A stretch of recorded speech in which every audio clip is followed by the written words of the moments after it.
Good morning, सभी को नमस्कार।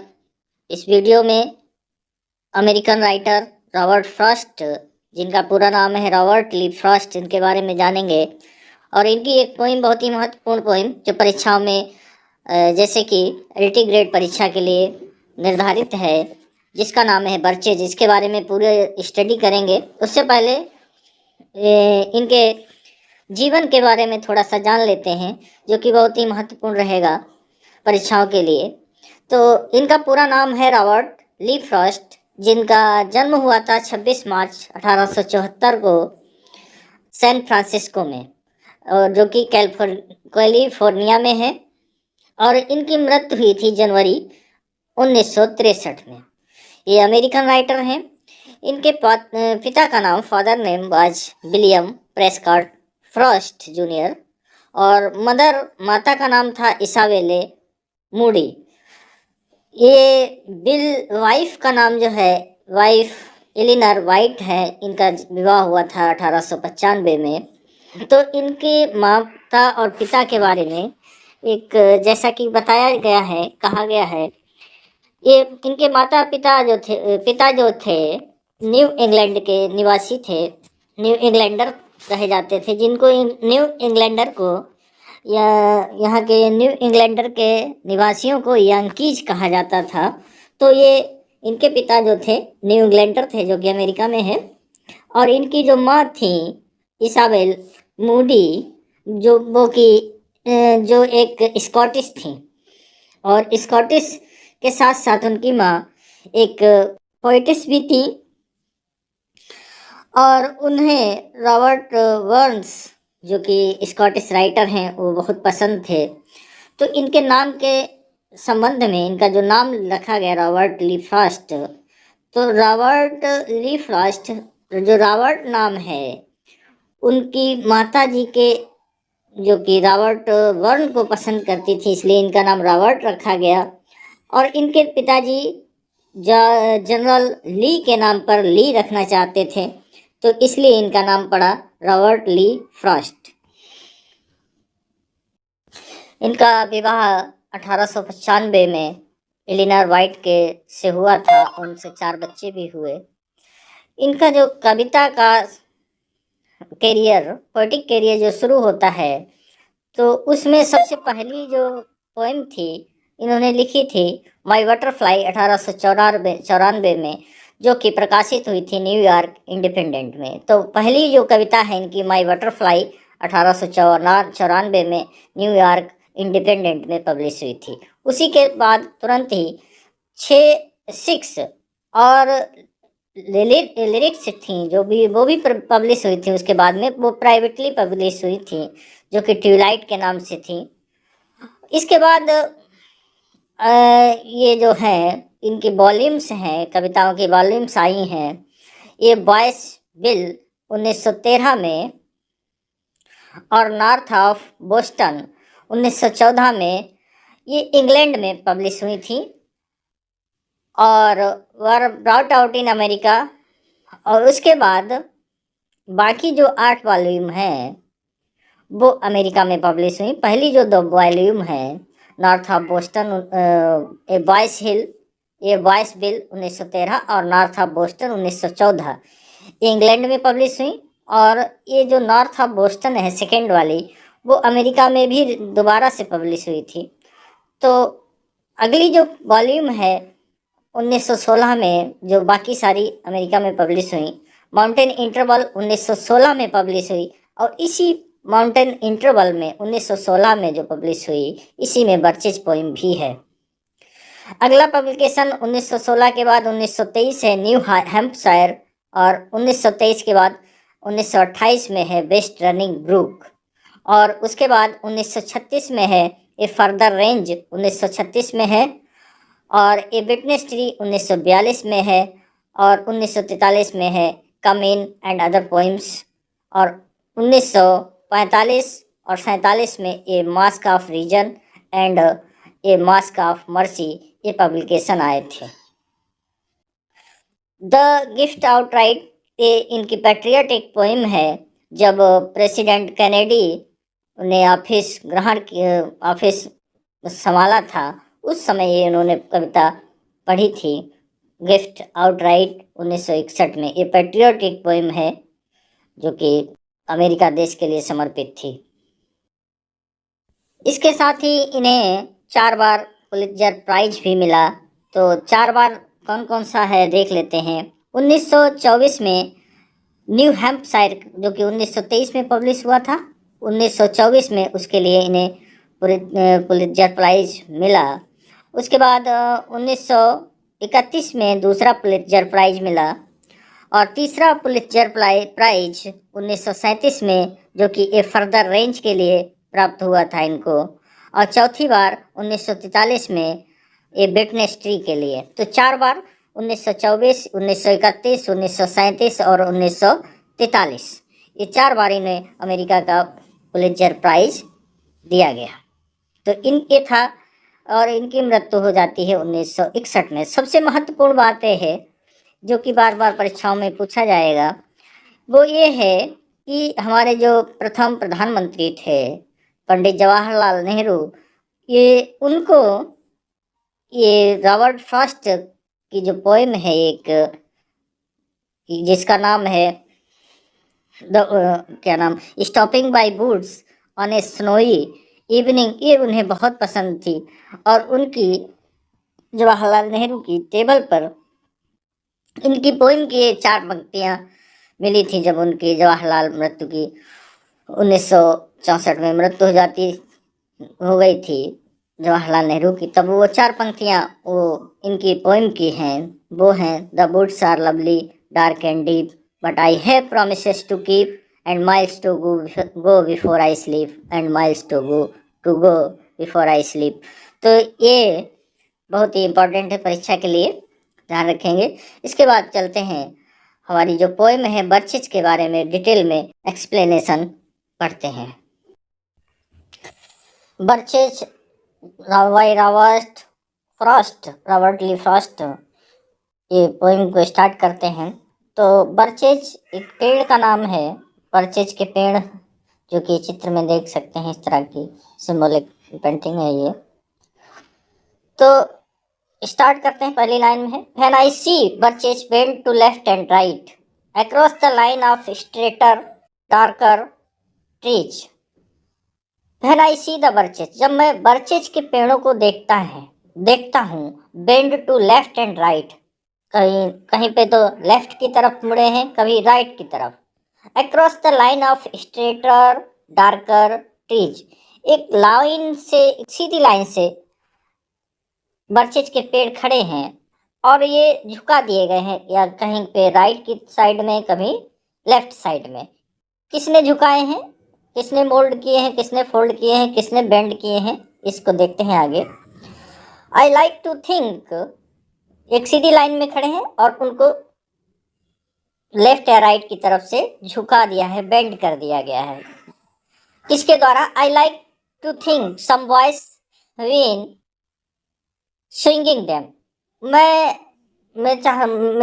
मेरा ऐसा मानना है कि मुझे लगता है ऐसा कि किसी लड़के ने, जो कि इन पर काफ़ी समय तक बार बार झूला झूलता रहा होगा, स्विंगिंग देम, उन पे झूला झूलता रहा होगा, इसलिए ये शायद इतने झुक गए हैं।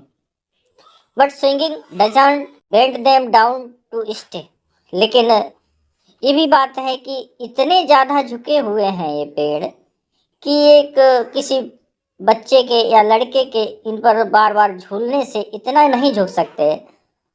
तो दूसरा विचार आता है कि ये किसी लड़के के झूलने से इतना नहीं झुक सकते, तो दूसरा कारण क्या हो सकता है इनके झुके होने का, बेंड होने का? एज आइस स्टॉर्म्स टू, वो दूसरा कारण हो सकता है बर्फ़ का तूफान, या बर्फ़ जहाँ गिरती है वहाँ पे पेड़ों पे बहुत ज़्यादा लद जाती है और जिसकी वजह से पेड़ झुक जाते हैं, लचीले हो जाते हैं। तो ये दूसरा कारण हो सकता है कि आइस स्टॉर्म की वजह से, बर्फ़ गिरने की वजह से, पेड़ों पे बर्फ़ गिरने की वजह से इनकी जो डालियाँ हैं, लताएं हैं, ब्रांचेज हैं, इतनी ज़्यादा झुक जाती हैं। ऑफन, अगली लाइन है, often you must have seen them पौधा आपने उनको देखा होगा पेड़ों पे, पेड़ों को जहाँ बहुत ज़्यादा बारिश होती है पहाड़ी जगहों पर। Loaded with ice a sunny winter morning after a rain, कि sunny winter morning, sunny winter morning, सुबह जब अच्छी धूप खिली होती है, सुखद सुबह के समय, सुबह बहुत ही सुबह सुबह, आफ्टर ए रेन, कि जब रात को बहुत ज़्यादा पहाड़ या वो बर्फ़ की बारिश होती है, जहाँ बर्फ़ गिरती है, तो रात भर बर्फ़ गिरने से पेड़ लद जाते हैं बर्फ़ से, और सुबह को आप उनको देख सकते हैं कि उन पे बहुत ज़्यादा बर्फ़ लदी हुई है। ऐसा आपने पौधा देखा होगा। They click upon themselves, they click upon themselves as the breeze rise, और जब हवा चलती है, क्लिक अपॉन themselves, जब हवा चलती है, क्लिक करते हैं, एक दूसरे से टकराते हैं, तब and turn many coloured as the style cracks and crazes the enamel, और जब हवा से टकराते हैं, धूप खिली होती है, तब जब धूप खिली होती है, जब टकराएंगे तो इन पे जो लाइट पड़ती है सूर्य की, और जब सूर्य की लाइट पड़ती है तो वो रिफ्लेक्ट होके बहुत सारे कलर्स में, जो कि 7 कलर होते हैं प्रकाश के, उन प्रकाश के 7 रंगों में, कलर्स में परिवर्तित हो जाते हैं वो रंग। तो वो इन पे जब प्रकाश पड़ता है और रिफ्लेक्शन जब होता है, तो वहाँ पे ये कई कलर के, कई रंग के दिखाई पड़ते हैं। Soon the sun's warmth makes them shed crystal cells, और जल्दी ही धूप निकलने के बाद सूर्य की गर्मी, सन्स वार्मथ, सूर्य की गर्मी makes them shed crystal shells, तो ये धीरे धीरे टूटकर गिरने लगते हैं, जैसे कि शीशे की तरह गिरने लगते हैं, शीशे के कण की तरह चमकते हुए गिरते हैं पेड़ से नीचे जमीन पर। Shattering and avalanching on the snow crust, shuttering टूट कर गिरते हैं शीशे की तरह ये बर्फ के कण, ऑन द स्नो क्रस्ट, बर्फ की परत पर नीचे, और विभिन्न कलर्स में बदल जाते हैं। ये प्रकृति का चित्रण बड़े ही डीपली किया है यहाँ पे। जब ये बर्फ के कण नीचे गिरते हैं शीशे की तरह चमकते हुए, such heaps of broken glass to sweep away, इतने ज़्यादा गिरते हैं कि ऐसा लगता है कि शीशे का जो ग्लास होता है, वो शीशे के कण, ग्लास के कण नीचे एक ढेर बन जाता है उनका, शीशे के कणों का ढेर बन गया हो, टूटे हुए शीशे का ढेर बन गया हो, तो sweep away you would think the inner dome of heaven had fallen, और ऐसा लगता है कि जैसे कि कोई स्वर्ग का डोम हो, वो शीशे का डोम हो, वो टूट कर नीचे जमीन पे आकर बिखर गया हो। तो ऐसा ये दृश्य दिखाया है बर्फ का, के टूटने का, जो पेड़ों पे लदी थी अभी तक नीचे गिरती है जमीन पर, वो कैसी लगती है, जैसे कि स्वर्ग से टूटा हुआ कोई डोम हो।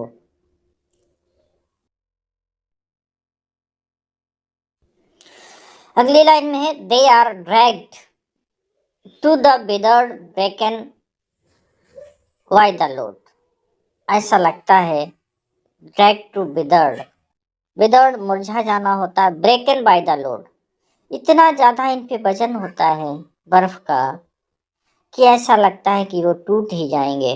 Dragged to the withered bracken by the load, कि लोड से वो टूट ही जाएंगे। As they seem not to break, लेकिन ऐसा होता नहीं है, वो टूटते नहीं हैं।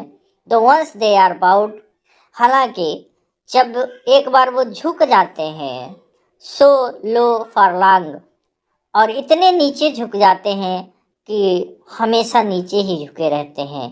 दे नेवर राइट दमसेल्फ, और वो कभी भी सीधे नहीं हो पाते हैं।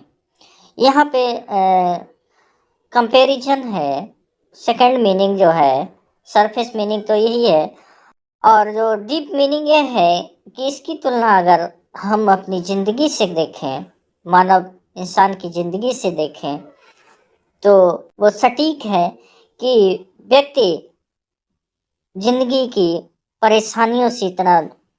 परेशानियों के बोझ से इतना झुक जाता है कि वो दोबारा खड़ा होना उसके लिए बहुत मुश्किल होता है।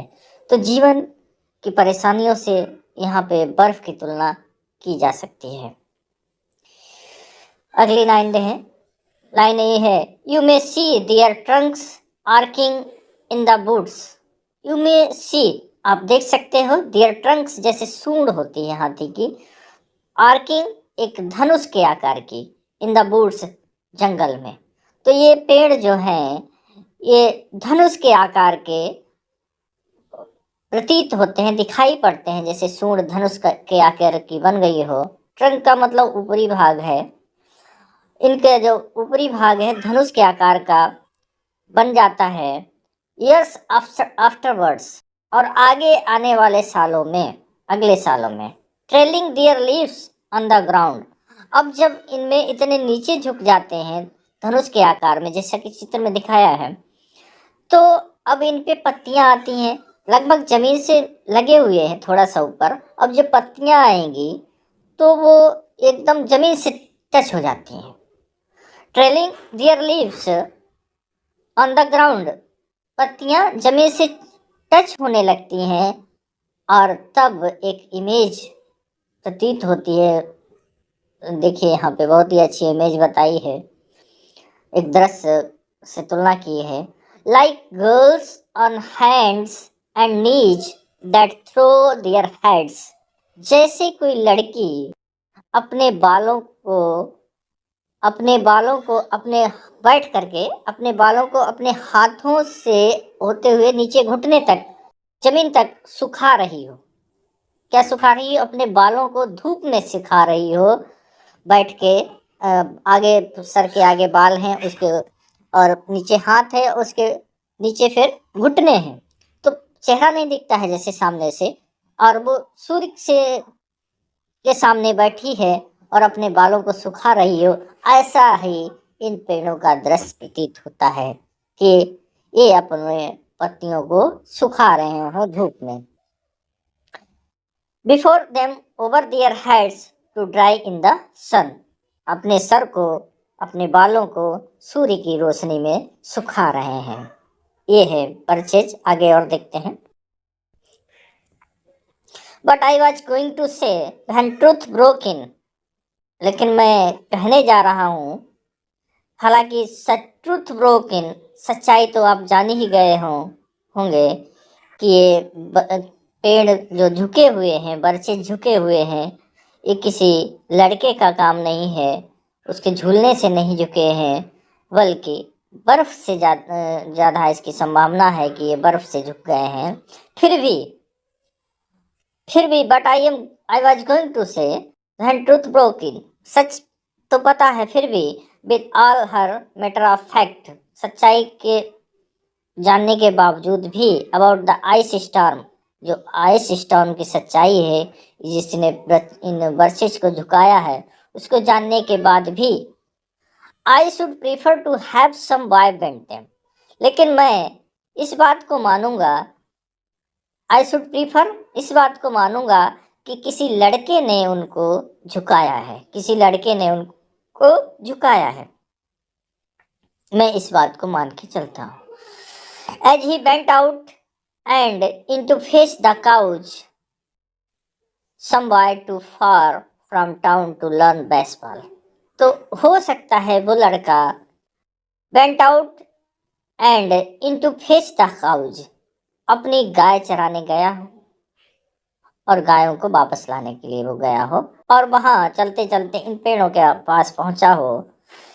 सम, या हो सकता है वो लड़का, some boy too far from town to learn baseball, किसी शहर से चला हो और धीरे धीरे चलते चलते इस देहाती क्षेत्र में, जंगल में पहुँच गया हो, और वो घर से निकला था बेसबॉल सीखने के लिए, तो बहुत दूर निकल गया।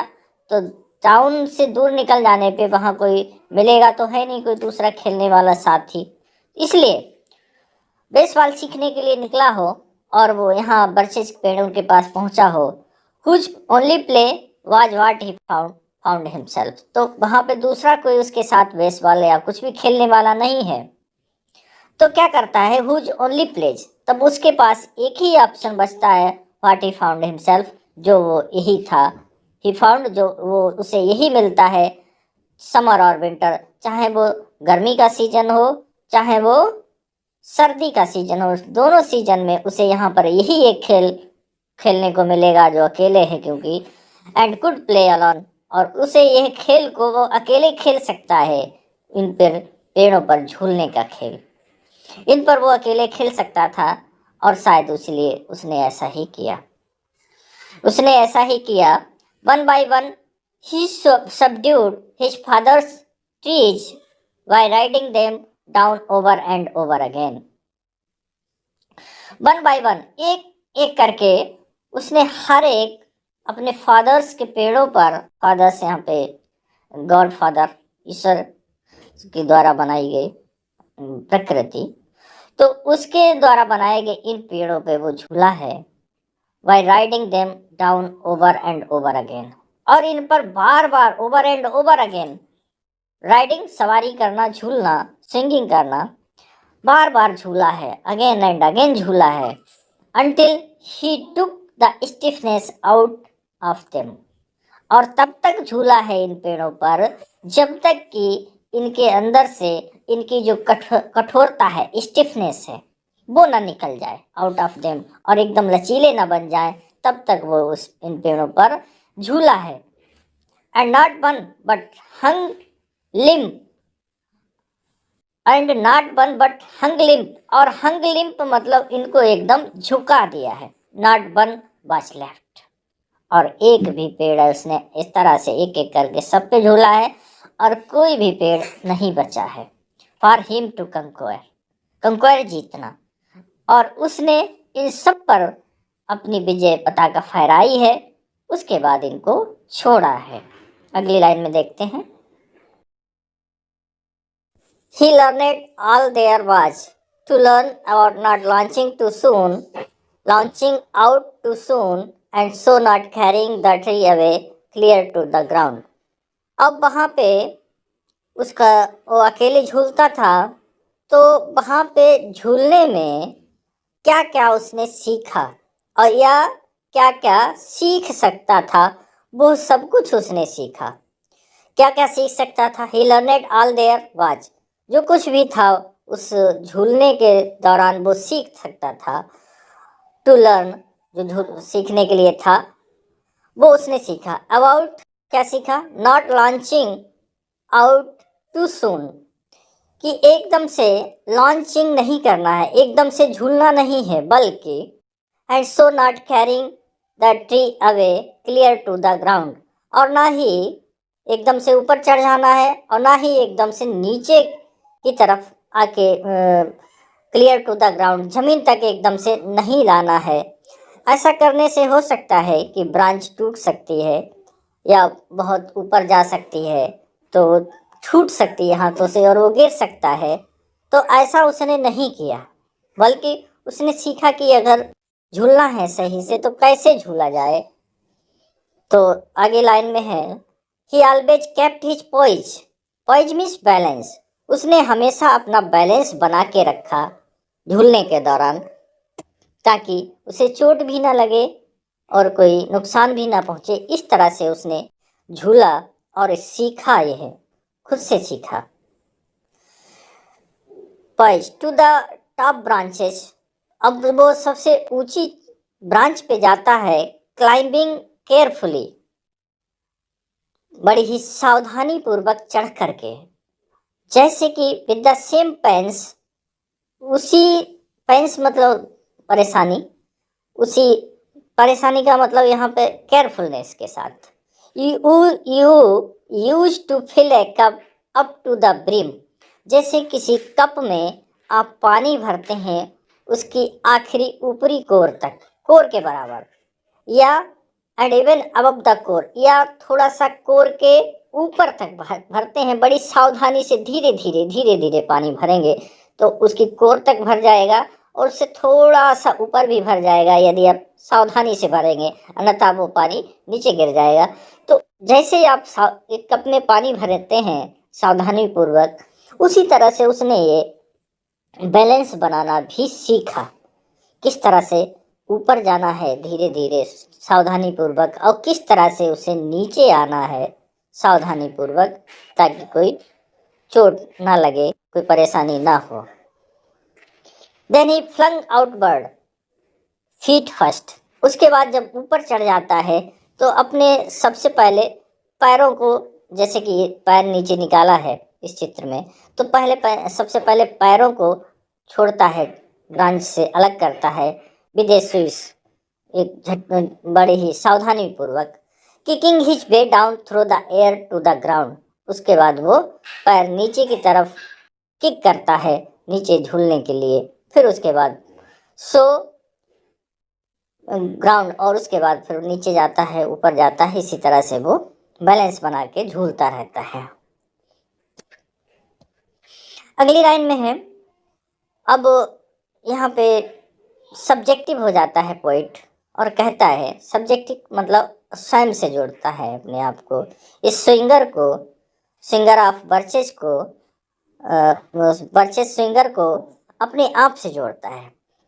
सो was I once myself a swinger of birches. So इसी तरह का मैं भी था कभी स्विंगर ऑफ बर्चेस पे झूलने वाला। तो यहाँ पे एक तो मैं भी था का दो मीनिंग, डबल मीनिंग है कि मैं भी एक किसान था, या किसान थे ये पहले, उन्होंने फार्म भी था इनका, खेती करते थे, उसके बाद कभी हुए। तो जिंदगी में परेशानियां आई, मुसीबतें आई, उनसे बहुत कुछ सीखा, तो बैलेंस बनाना सीखा। ज़िंदगी में बैलेंस बनाना बहुत ज़रूरी होता है, वो मैंने सीखा। तो एक तो ये मीनिंग है, ज़िंदगी से संबंधित है, लाइफ, व्यक्ति की लाइफ से संबंधित है कि हर एक को अपनी ज़िंदगी में बैलेंस बना के चलेंगे तभी जाके सफल सिंगर बन पाएंगे। तो मैं भी एक समय में सिंगर हुआ करता था बर्चेस का। And so I dream of going back to be. और मैं बचपन में, जैसा कि मैं सिंगर था, बर्चेस का झूला करता था, तो मैं dream of going back to be, और मैं फिर से कल्पना करता हूँ कि काश मैं फिर से वही सिंगर बन पाऊँ, जाओ वही सिंगर हो पाऊँ जहाँ पे खुशियाँ ही खुशियाँ थीं, या सीखने को बहुत कुछ था। फिर से मैं वो सिंगर बनना चाहता हूँ। It is when I am very of considerations. ऐसा तब मैं सोचता हूँ जब मैं बहुत ज़्यादा वेरी हो जाता हूँ, परेशान हो जाता, जिंदगी की परेशानियों से, विचारों से, तब मैं सोचता हूँ कि उसी बचपन में चला जाऊँ और मैं सिंगर बन जाऊँ। And life is too much like a pathless. और कब सोचता हूँ, जब जिंदगी में कोई रास्ता नहीं दिखाई देता है, कोई मंजिल नहीं दिखाई देती है, आगे क्या होगा क्या नहीं होगा। And life is too much, ये बहुत ही इंपॉर्टेंट लाइन है, फिलोसफिकल लाइन है। And life is too much like a pathless wood. जिंदगी क्या है, एक पथलेस वुड की तरह है। ऐसा जंगल, जिंदगी ऐसे जंगल की तरह है जहाँ पे जिस जंगल में कोई रास्ता नहीं है, जंगल में कोई रास्ता नहीं है, वैसी ही जिंदगी है। तब मैं सोचता हूँ कि मैं सिंगर एक बार से बन जाऊँ, बचपन में चला जाऊँ। हालांकि ये लाइन हर किसी के लाइफ से जोड़ती है, और हर व्यक्ति का लाइफ, जिंदगी बस यही है। किसी को कुछ नहीं पता होता है कि इस जंगल में उसे जाना किधर है, और कोई रास्ता भी नहीं होता है।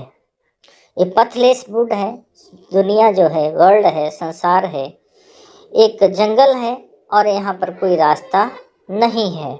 चाहे जिधर चले जाओ उधर ही भटकता रहता है, जिधर चला जाता है उधर ही भटकता रहता है।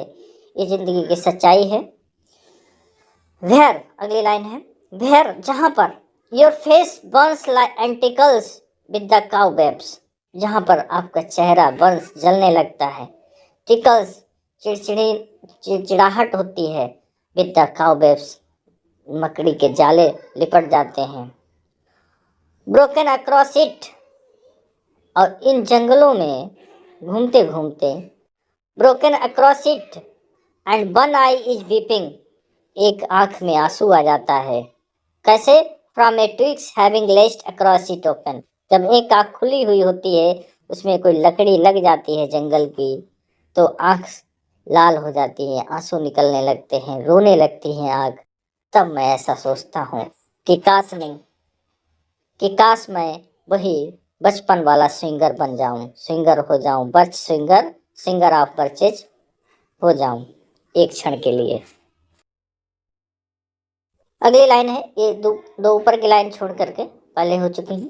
I would like to get away from earth awhile, I would like to get away from earth awhile, मैं चाहता हूँ कि इस दुनिया से एक क्षण के लिए दूर हो जाऊं, इस सांसारिक दुखों से, मुसीबतों से एक क्षण के लिए छुटकारा मिल जाए। And then come back to it and begin over, और फिर से वापस आकर मैं फिर से एक नई शुरुआत कर सकूं। बिगिन ओवर, एक नई शुरुआत कर सकूं।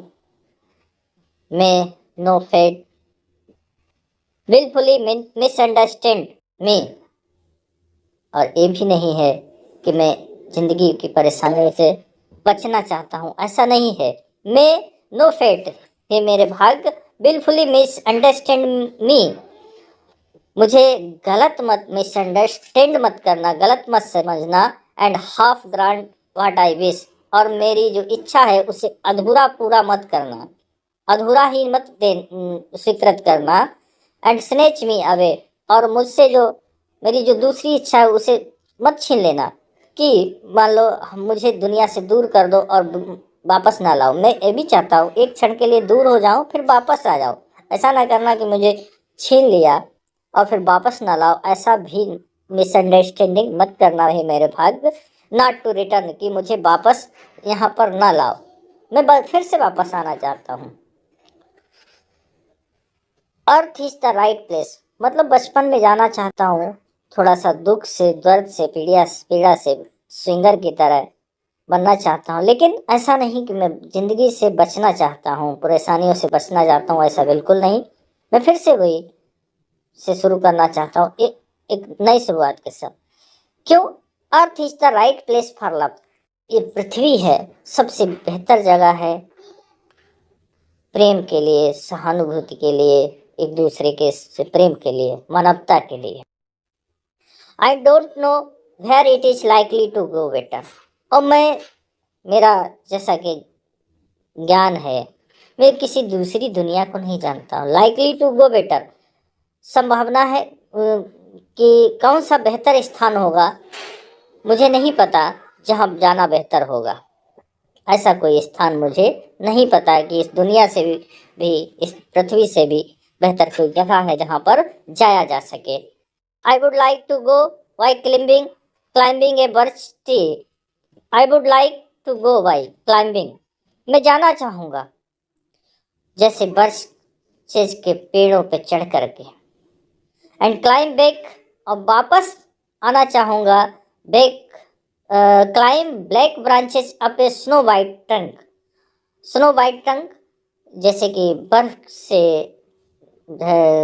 से ढकी हुई जो ब्रांचेस होती हैं, वो बर्फ लद जाती है उन पर, उन्हीं के साथ में वापस आना चाहूँगा जो नीचे आ जाती हैं उसी तरह से। And climb black branches, sorry, climb black branches, अब इन ब्रांचेज की काली ब्रांचेज पे चढ़ना चाहता हूँ। Up a snow white trunk, जिनकी सूंड एक बर्फ से ढकी हुई है, स्नो वाइट हो गई है। टुवर्ड्स हेवन, उस आसमान की तरफ, स्वर्ग की तरफ चढ़ना चाहता हूँ, और उस समय तक चढ़ना चाहता हूँ till the tree could bear no more, जब तक कि ये पेड़ की ब्रांचेज हैं मेरा भार सहन करती रहेंगी, तब तक मैं इन ब्रांचेज पे चढ़ना चाहता हूँ, जिंदगी को जीना चाहता हूँ जब तक ये पेड़ मेरे भार को सहन करता रहे, और उस समय तक जब तक कि भार को सहन करता रहे, उसके बाद सहन ना कर पाए तब नहीं, जब तक ये सहन करता रहे। But dipped it stop and set me down again. अब मुझे ऊपर टॉप पे पहुंचना है और उसके बाद फिर से नीचे आना है। That would be good both going and coming back. जाना ऊपर, फिर नीचे आना, फिर ऊपर जाना, फिर नीचे आना, गोइंग बैक, ये मेरे लिए बेहतर होगा, मैं ऐसा चाहता हूँ। लास्ट लाइन में कवि कहता है कि one could do worse than be a singer of birches, कि व्यक्ति जिंदगी में यदि सिंगर ऑफ वर्चेस नहीं है तो शायद कुछ बेहतर बदतर कर सकता है इससे। तो बेहतर है कि वो वर्चेस का सिंगर बने। वर्चेस का सिंगर बनने से मतलब कि इस दुनिया की में जो परेशानियां हैं उनके लिए, उनसे थोड़े समय के लिए ऊपर जा सकता है, दूर हो सकता है, लेकिन फिर से उसे वापस आकर उनको स्वीकार करना चाहिए, पुनः नए ऊर्जा के साथ उन्हें फेस करना चाहिए। यही उसका उद्देश्य है इस लाइन में कहने का। तो ये है पोएम वर्चेज, जो कि 1916 में पब्लिश हुई थी माउंटेन इंटरवल में। इसमें आप एक दो बार पढ़ेंगे तो निश्चित रूप से कोई ना कोई लाइन अवश्य ही परीक्षा में आएगी। इसी के साथ इस वीडियो को समाप्त करते हैं। नमस्कार। अगर अच्छा लगे तो आप इस पोएम को, इस वीडियो को लाइक और शेयर कर सकते हैं। सभी को धन्यवाद वीडियो में अंत तक बने रहने के लिए।